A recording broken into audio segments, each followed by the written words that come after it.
Olá, gente, tudo bem? Como é que estamos?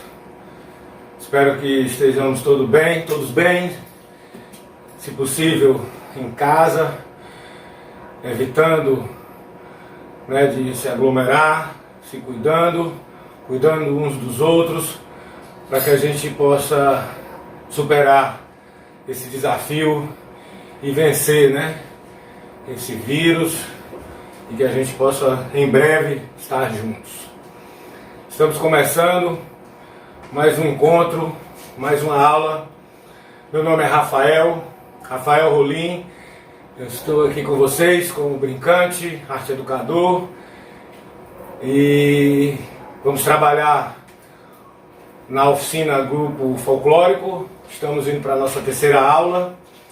Essa é uma oficina organizada, produzida, coordenada pelo Instituto Chico Mota, dentro do projeto Minha História, Minha Vida, Vencendo o Preconceito com Cultura e Arte. Trata-se de um projeto aprovado pela Lei Federal de Incentivo à Cultura e tem o patrocínio da Autopeças Padre Cícero e Perseu PVC. Então, dando início aqui a nosso terceiro encontro, a nossa terceira aula, hoje nós, depois de trabalharmos um pouco sobre como seria a organização do curso na primeira aula, no segundo momento, na segunda aula, nós trouxemos uma introdução aos conceitos de folclore, cultura popular e arte. Agora nós vamos, a partir dessa terceira aula, aprofundar diretamente nas manifestações artísticas tradicionais da cultura popular, portanto, nas artes do nosso folclore, da nossa cultura. Trabalharemos com uma série de manifestações, com diversas linguagens: teatro, a dança, a música, o artesanato, as artes plásticas, as artes manuais. E hoje a proposta é que a gente comece a fazer uma introdução ao reizado, buscando trabalhar com a primeira manifestação da cultura popular, do nosso folclore, a brincadeira, como chamam os brincadores e os brincantes, eles chamam a brincadeira do reizado. Tem lugares que eles vão chamar de brinquedo também, o brinquedo do reizado, porque eles usam esse termo. Eu já também comentei nas aulas anteriores que esse brincar é para eles algo muito sério, e para mim também. A brincadeira, então, portanto, aqui é a própria manifestação. E aí, nessa aula de hoje, eu vou fazer um breve passeio pela história do reizado, as histórias dos reizados no Brasil e no mundo, brevemente. E o nome dessa aula é exatamente buscando aprofundar nesse sentido, que chama Os Reizados no Brasil e no Mundo. Conhecer para valorizar. A gente só valoriza, de alguma forma, aquilo que a gente conhece. A gente tende a se distanciar e, portanto, não valorizar aquilo que nos é desconhecido. Então é importante a gente conhecer e conhecer as suas histórias, para que a gente possa cada vez mais valorizar. Pensando nos reizados, os reizados, eles surgem, segundo um grande pesquisador aqui da nossa terra, professor Oswald Barroso. O Oswald Barroso, ele traz uma série de estudos, e ele vai dizer que onde teve reis e rainhas, portanto uma monarquia, e onde teve também a influência, ou algum tipo de influência, do cristianismo, e mais próximo a nós da Igreja Católica, portanto, onde teve monarquia e cristianismo, nós teremos, muito provavelmente nesses lugares, essas manifestações, que são manifestações que, ora, elas valorizam esses reis e rainhas no sentido de trazer uma reverência, e horas também eles satirizam esses reis e rainhas. Eles fazem de uma forma como uma brincadeira com essas posições aristocráticas, né, esses espaços. E aí, pensando na história primordial, eu vou trazer aqui para vocês, e aí depois a gente vai deixar a referência, que é o livro As Viagens dos Reis Magos. Esse livro é uma compilação histórica de todo o processo de construção, seja ele real ou simbólico, dos reis magos. Quem são esses reis magos? Que história é essa que a gente escuta falar há tanto tempo e que muitas vezes a gente não consegue entender direito ou perceber de onde ela vem? Então, os reis magos já dizem, daqueles 3 reis magos, Baltazar, Belchior e Gaspar. Então são 3 reis magos. E aí já trago uma curiosidade, né? Esses 3 reis magos, eles são, portanto, detentores de uma magia. E aí, as incoerências que a história revela, né? Esses mesmos magos que fundam a história do nascimento de Jesus Cristo, com um determinado momento eles são perseguidos na Idade Média pela própria igreja. Então, vamos voltar lá para o começo. Do nascimento do menino Jesus. Que nascimento do menino Jesus é esse? Essa é a história bíblica, né? Que essa criança, esse menino nasce num determinado local, e esse menino nasce como uma espécie de salvador, portanto ele é a grande descoberta, né? E esse salvador, ele seria esperado como um grande Messias, né? Um grande salvador, né? E aí o que acontece? Quando esse menino nasce, lá na manjedoura, né? Uma estrela corta o céu, e essa estrela informa exatamente o local do nascimento do menino Jesus, o local de onde ele se encontra. O que ocorre? Esses 3 reis magos, o Baltazar, o Belchior e o Gaspar, saem de 3 pontos distintos, de 3 lugares diferentes, e durante 12 dias, que na Europa a gente chama de, os estudiosos falam numa terminologia de epifania, que são esses 12 dias e 12 noites, eles saindo, cada um de um local diferente, cada um levando um presente. Um leva incenso, o outro leva ouro e o outro leva mirra, que é uma espécie de perfume, né? E aí esses 3 reis, levando esses 3 presentes para esse menino, chegam ao mesmo tempo, depois de 12 dias e 12 noites, no local do nascimento para celebrar. E aí é a história fundante, é a história primeira dessas brincadeiras e desses reisados. São nessas 12 dias e 12 noites de peregrinação desses reis que são contadas na releitura histórica e artística que os reisados fazem. Portanto, as brincadeiras de reis, os reisados, as folias de reis, os ternos de reis, estão diretamente ligados a esses 12 dias e esses 12 dias e essas 12 noites. E nesse caminho de busca de conhecer esse menino, portanto, conhecer essa verdade, que na realidade é uma revelação, eles vão encontrando uma série de bichos, cada um, dependendo de onde sai, cada rei desse vai enfrentando tempestades, vai enfrentando monstros, vai enfrentando batalhas, passando por territórios, né, diversos. E aí, na realidade, essa é a grande história mítica que os reisados contam. Aqui, no Cariri, eles brincam exatamente 12 noites, muitas vezes, né? No Cariri, menos. No Cariri, eles brincam 25, aí temos aqui a noite do dia 24 para o dia 25, aí 26, 27, 28, 29, 30, 31, 1, 2, 3, 4, 5 e 6. Mas muitos deles não brincam todos os dias. Por quê? Porque vai do dia do nascimento do menino Jesus, 24 para 25, né? Que a gente comemora a noite de Natal, até o dia 6, que é o dia de reis. Então você vai ter nesse ciclo natalino o ciclo das brincadeiras do reisado na maioria dos estados do Brasil e como referência também em alguns países, tanto na Europa quanto na África.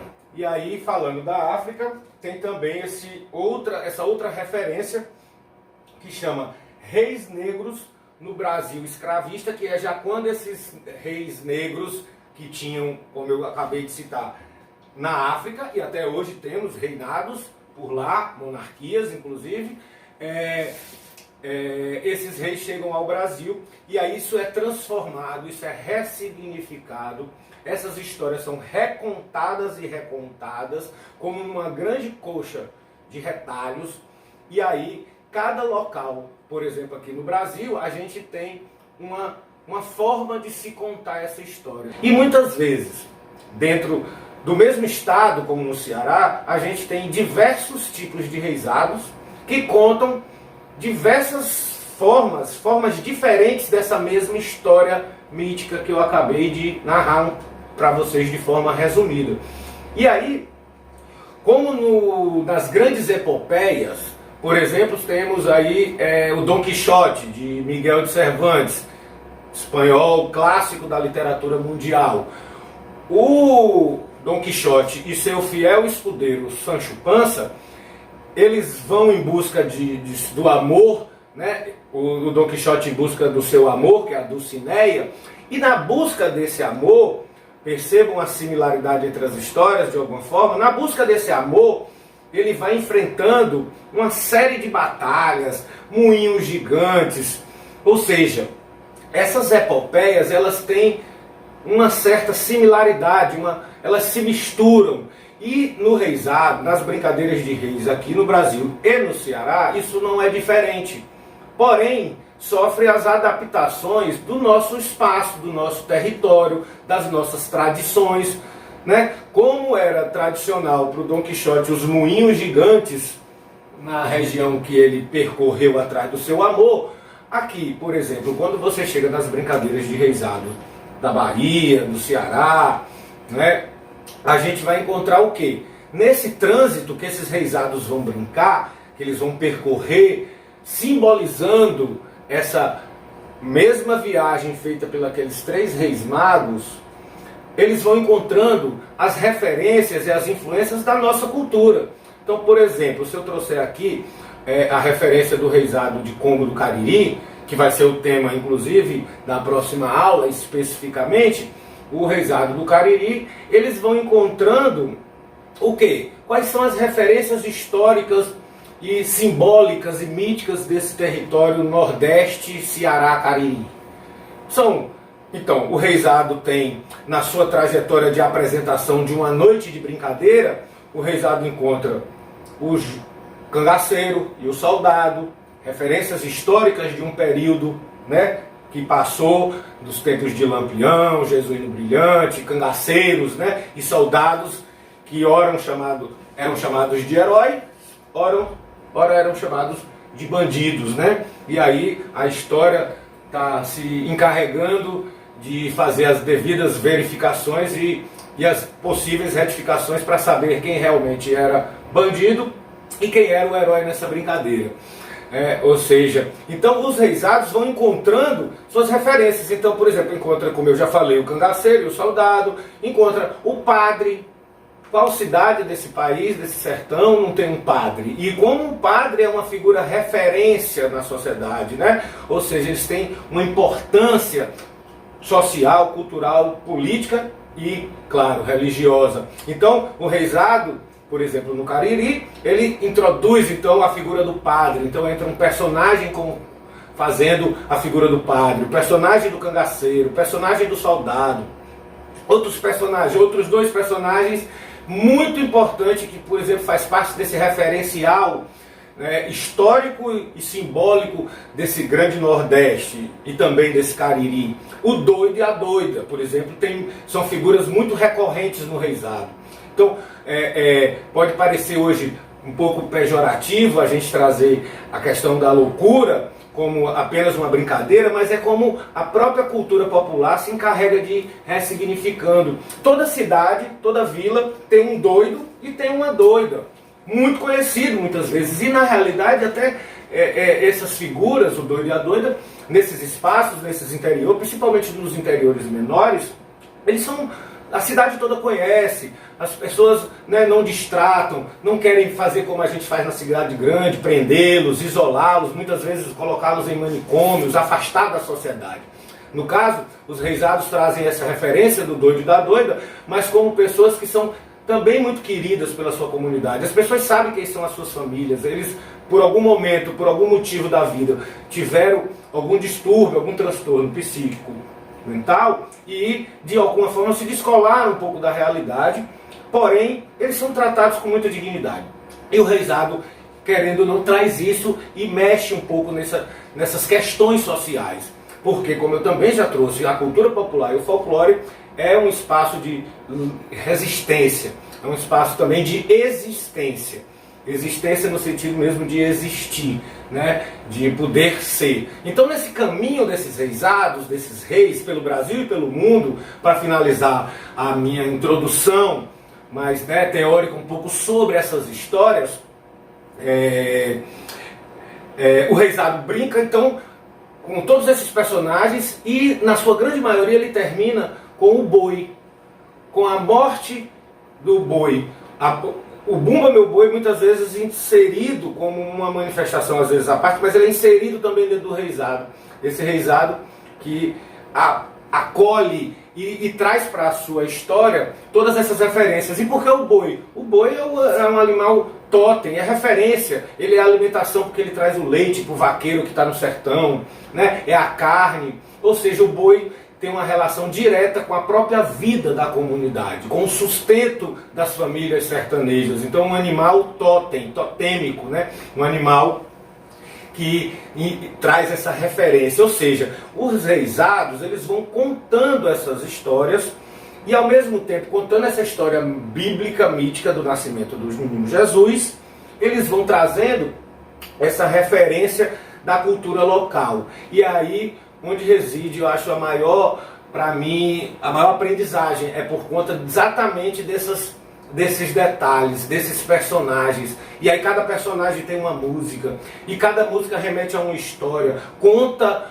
uma fábula de alguma forma, conta um acontecimento. E aí o boi tem sua música, o cangaceiro tem sua música, né? O padre tem a sua música, o lobisomem, aí vai a borboleta, o urubu, o sapo, aí eles trazem o urso, que vinham nos circos, né? Que vinham no circo com os italianos, né? Que são uma grande escola de formação circense da nossa população, e no interior, e no Nordeste, e no Sertão, não é diferente. O circo também tem uma grande influência na formação desses brincadores, né? Haja vista aí o palhaço Mateus, que também faz parte do reisado, que depois a gente vai trabalhar um pouco mais aprofundado.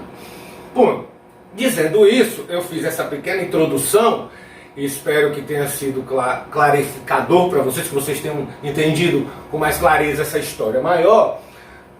Vou passar agora a trabalhar uma parte prática. E aí eu quero convidar vocês para que a gente possa fazer uma primeira experiência com o próprio corpo. E aí, vocês topam? Vamos dançar? Vamos brincar um pouco? Beleza? Vamos lá!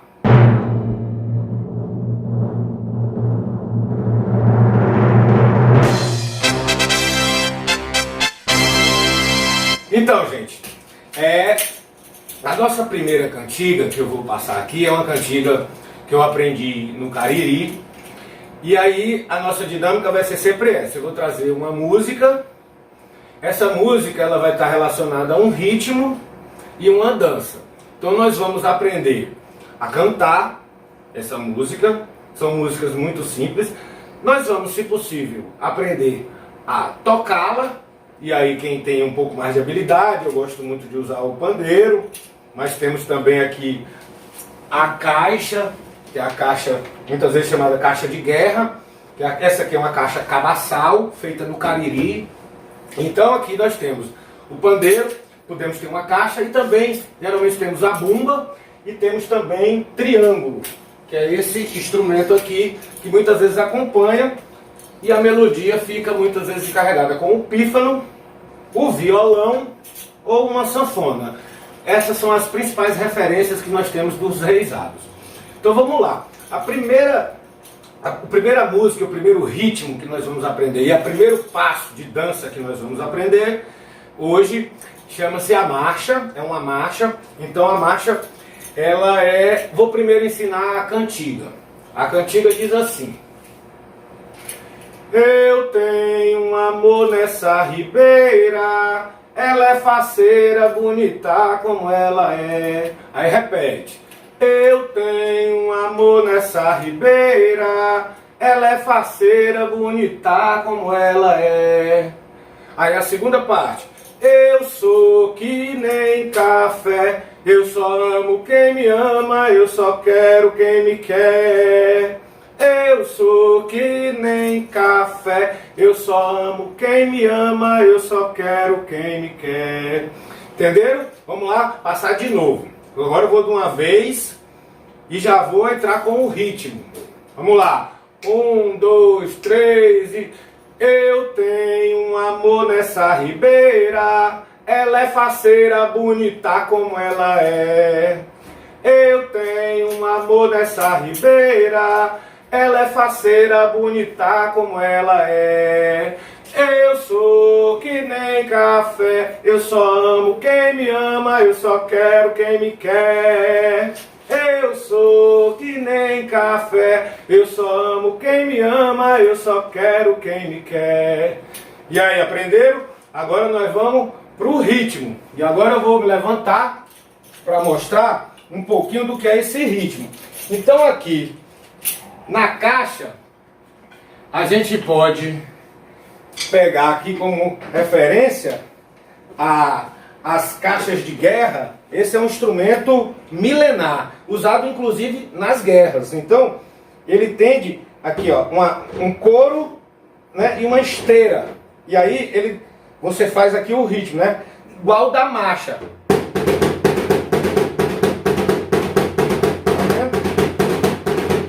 Essa é a marcha clássica. E a marcha clássica, já pensando, né, que é a marcha do soldado mesmo, isso de guerra, que é uma coisa militar. A marcha vem muito dessa referência militar. E aí lembra aquela música antiga que a gente cantava de criança, né?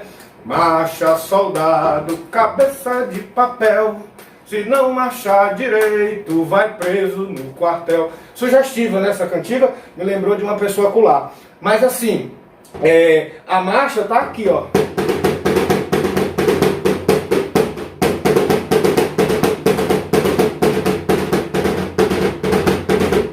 Esse é o ritmo. Aí vocês marcam o ritmo.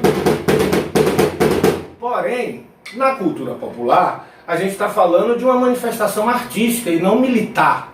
Não tem a dureza do militar. Nós temos a leveza da poesia, a leveza da cantiga, né? Ou seja, das brincadeiras populares. E aí, então, o que o reizado faz? O que os reisados pegam? Pegam essa marcha e aí, ó, vão treinando aqui. O treino é esse aqui. Os reisados pegam essa dureza aqui do marcha soldado e colocam um balançado para poder virar essa brincadeira, essa releitura. Então, em vez de eu estar aqui, então eu trago a dança pro lado. Ó. Então, em vez de eu estar na dureza aqui, a brincadeira traz esse balançado. Então, um pro lado, outro pro outro. Passo para cá, passo para lá. 1, 2, 3, 4. 1, 2, 3, 4. 1, 2, 3, 4.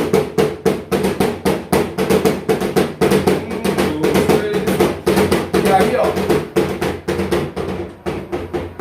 tem o balanço e você pode alongar esse balanço e ficar um bailado mais plástico, né? Como dizem os dançarinos, né? Um bailado mais harmônico, mas ó, aí ó, e a dança é aqui.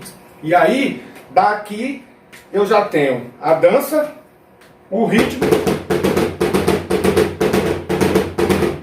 e aí eu volto pra cantiga.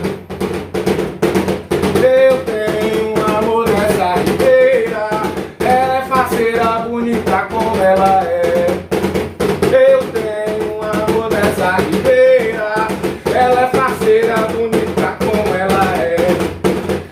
Eu sou que nem café, eu só amo quem me ama, eu só quero quem me quer. Eu sou que nem café, eu só amo quem me ama, eu só quero quem me quer. Oh!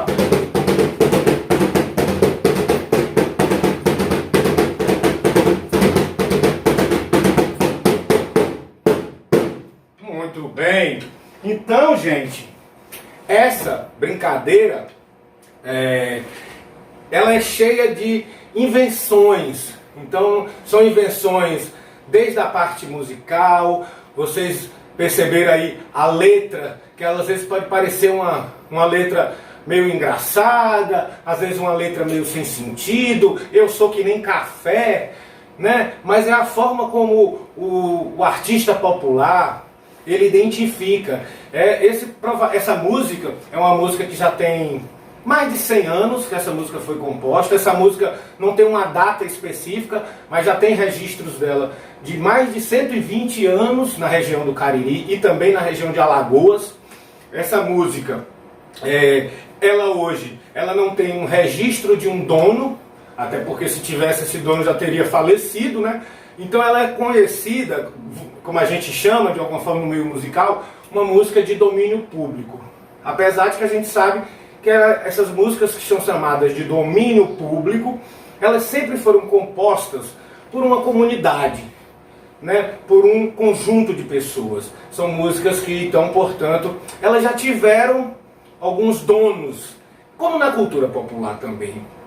A galera já disse que é muito coletivo, né? É do comum. As pessoas, a terra é trabalhada junto, a terra é cultivada junto, muitas vezes, né? Nas comunidades, o que é colhido é dividido e repartido. Com a música, com esses saberes materiais, né, nesse sentido, e imateriais, no caso da poesia, né, e das danças, isso é tudo partilhado.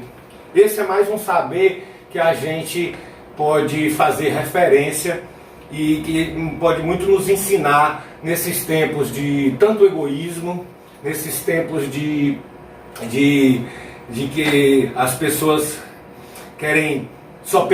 muitas vezes pensam só em si. Aí vem a cultura popular e nos diz: nossas músicas são cantadas e compostas muitas vezes por todos. Nossas músicas são de todos nós, né? Nossas danças é para todo mundo dançar. É feita para que a gente possa dançar, brincar, partilhar, aprender, trocar. E essa é mais um dos aprendizados que eu trago e que eu penso que pode contribuir na nossa formação humana, enquanto gente, enquanto pessoa nesse mundo que está precisando de que a gente cada vez mais olhe para o próximo, olhe para quem está do lado, ainda mais nesses tempos de pandemia que tem tanta gente precisando e muitas vezes a gente não consegue, por conta desse distanciamento, do isolamento social, ajudar. Nosso papel aqui é poder trazer um pouco mais de alegria, brincadeiras, pensar a nossa cultura e o nosso folclore. Esse foi o nosso terceiro encontro, espero que vocês tenham gostado. Curtam lá a página do Instituto Chico Mota, lá no grupo Danças Folclóricas, vai lá, dá um like, divulga para os amigos, pode assistir quantas vezes quiser, afasta as cadeiras da sala, assim como eu fiz aqui na minha, tira a mesa do canto e bota o vídeo, aumenta o som e exercita um pouco, até porque também essas danças trabalham muito o corpo e nesses tempos de dentro de casa, trabalhar o corpo ajuda também a gente ter mais saúde. Beleza, gente? Muito obrigado, até a próxima. Fiquem em paz, se cuidem e não saiam de casa se possível. Grande abraço.